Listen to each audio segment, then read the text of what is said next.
Assalamualaikum warahmatullahi wabarakatuh. Good morning everyone. Ini video ketiga dalam minggu ini. Topiknya adalah passive voice. Saya berharap teman-teman mahasiswa sudah menonton video saya yang pertama dan yang kedua, karena ini sifatnya lanjutan. Artinya apa? Saya tidak mengulangi lagi konsep-konsep yang harus Anda hafalkan. Saya tidak mengulangi kriteria yang harus Anda ingat. Tapi nantinya saya akan langsung menjelaskan cara menggunakan atau cara memakai formula untuk passive voice. Sebelum kita masuk ke pattern, kita jelaskan sedikit dulu passive voice ini apakah sama dengan kalimat pasif. Kalimat pasif dalam bahasa Indonesia ya, konsepnya sama. Jadi akan ada beberapa persamaan ketika kita mengubah kalimat aktif menjadi kalimat pasif dalam bahasa Indonesia dengan kalimat aktif dan kalimat pasif dalam bahasa Inggris. Nah, salah satu ciri-cirinya kan kalau dalam bahasa Indonesia kata kerja pada kalimat aktif itu biasanya menggunakan imbuhan me atau ber ya.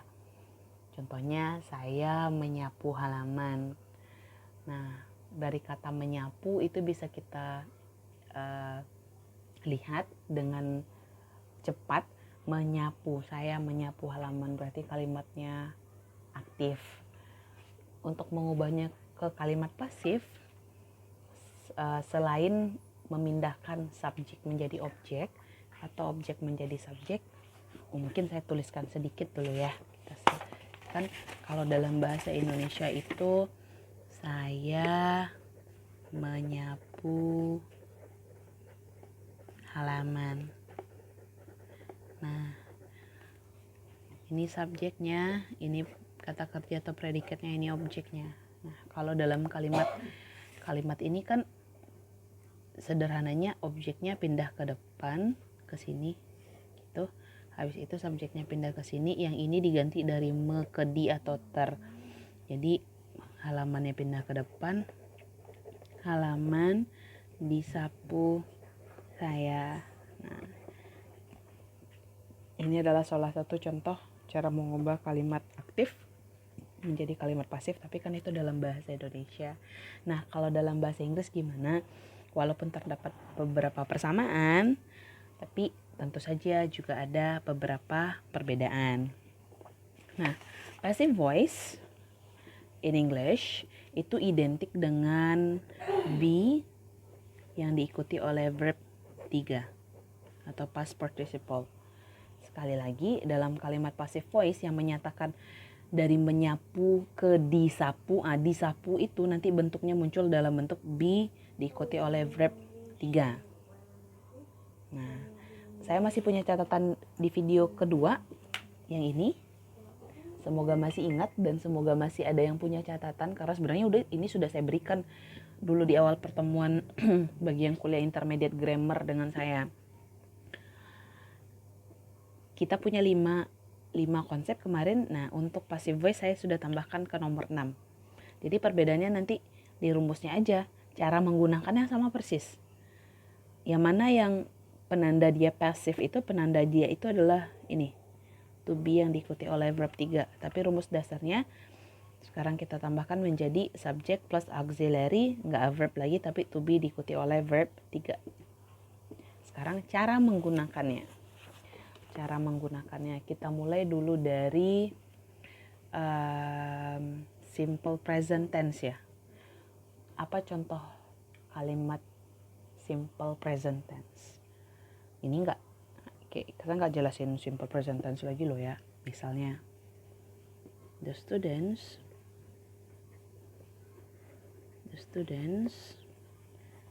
write the letter. The students write the letter. Mana subjeknya? Subjeknya adalah student. Kalau saya iseng tanya, ini orang keberapa? Masih ada yang ingat? Ini orang pertama. Kenapa? Karena kata students itu bisa diganti dengan they atau pronounnya they. Subjeknya write.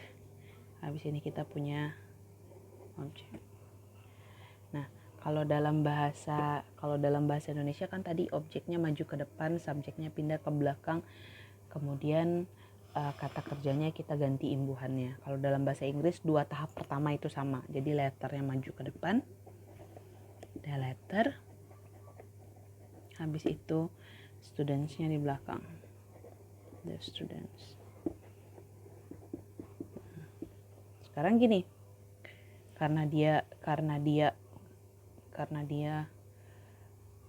syarat utamanya itu adalah be yang diikuti verb 3, maka verb yang di sini harus ada be diikuti oleh verb 3 ya. Be yang diikuti oleh verb 3. Nah, letter itu sekarang posisinya sebagai subjek. Subjek keberapa dia? Enggak subjek pertama lagi loh. Ini subjek ketiga. Karena letter itu it. Ya kan? Nah, sekarang saya tanya, apakah to be untuk it? Pengetahuan umum ya. Apakah to be untuk it? Di mana-mana to be untuk itu selalu is. Itu nggak pernah are, nggak pernah am loh. Jadi it. Sekarang apakah bentuk ketiga dari write? Silahkan cek kamusnya. Write, wrote, and written.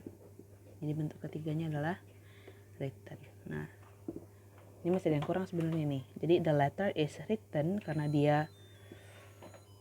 dia pasif, harusnya sleeping by di sini.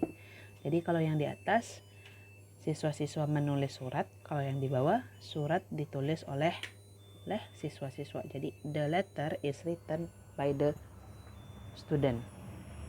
Oke, itu kalau untuk simple present tense ya. Kalau simple past tense gimana?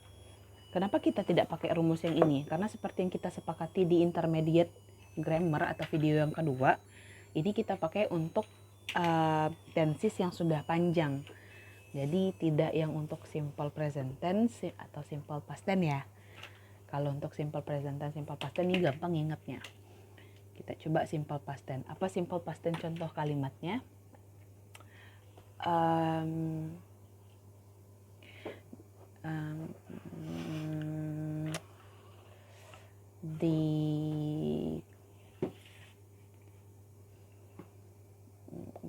The company, saya ngikutin yang itu aja. The company hired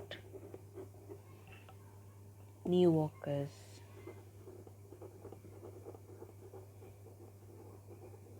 The company hired new workers. Tahu dari mana kalau kita ini simple past tense? Subjeknya bentuk kata kerjanya itu kata kerja bentuk kedua, verb atau kalimat past tense. Subjeknya mana? The company. Objeknya new workers. Subjeknya subjek keberapa? 3 ya. Ini it. Kan company itu 1. Kalau new workers ini S berapa ya? S ayo berapa? 1. Kenapa? New workers. They hired. Nah, sekarang pindahkan ke depan. New workers by the company. New workers by the company. Ini tadi they ya. Berarti di tengah-tengahnya ada be yang diikuti oleh verb 3.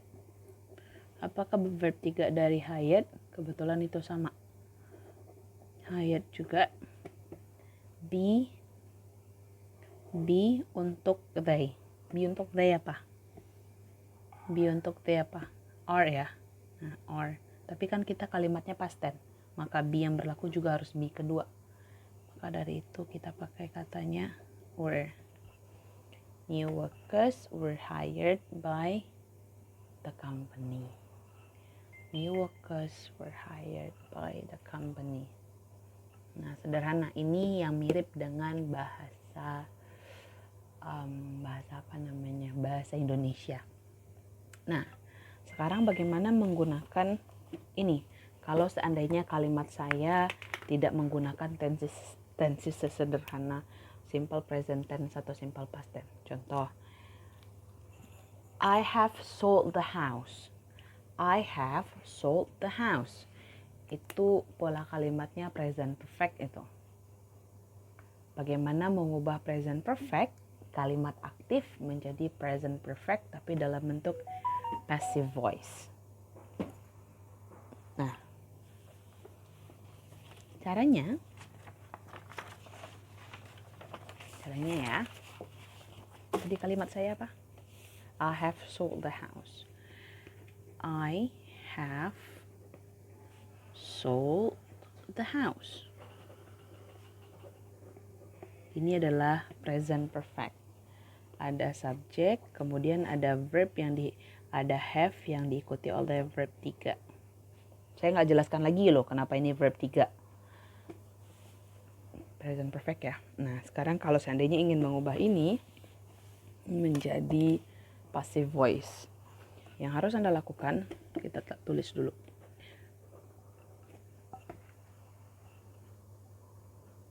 Present perfect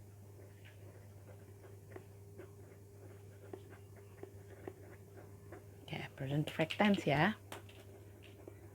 Nah, caranya sama.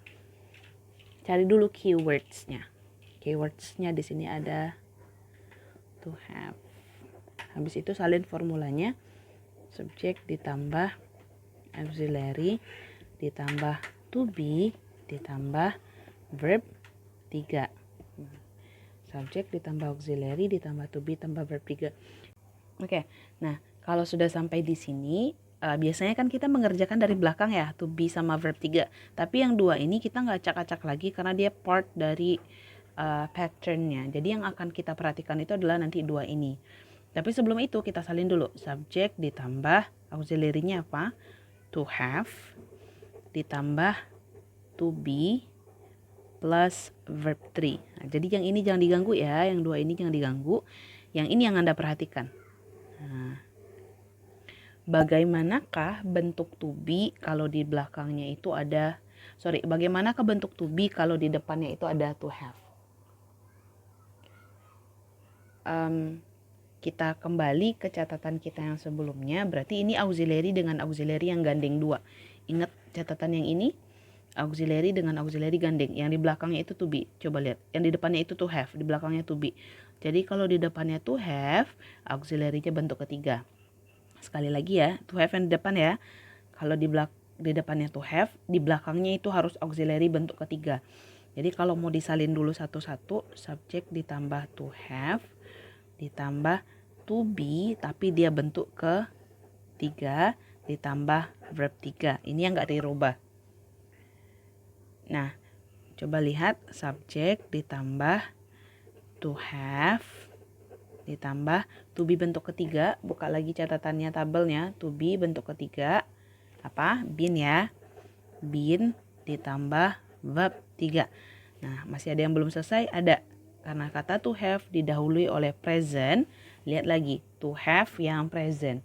To have yang present. Kita punya di sini subjek ditambah have atau has ditambah been diikuti oleh verb 3. Nah, ini akan menjadi formula untuk passive voice present perfect tense. Kalau begitu, kita kembalikan kepada soal saya yang sebelumnya. I have sold the house. Saya sudah menjual rumah. Ini kan dalam bentuk present perfect. Sekarang kalimatnya adalah rumah sudah dijual oleh saya. Apa subjeknya? The house. Ikuti rumusnya. The house. The house pakai have atau has? Karena the house itu dia it, maka pasangannya adalah has. Has ditambah been ditambah bentuk ketiga kata kerjanya tadi apa? So. Jadi the house has been sold. Nah, karena dia pasif pakai by saya me. Okay, the house has been sold by me. Nah, itu satu contoh. Sekarang contoh lain. Misalnya present continuous. Present continuous bisa nggak diubah menjadi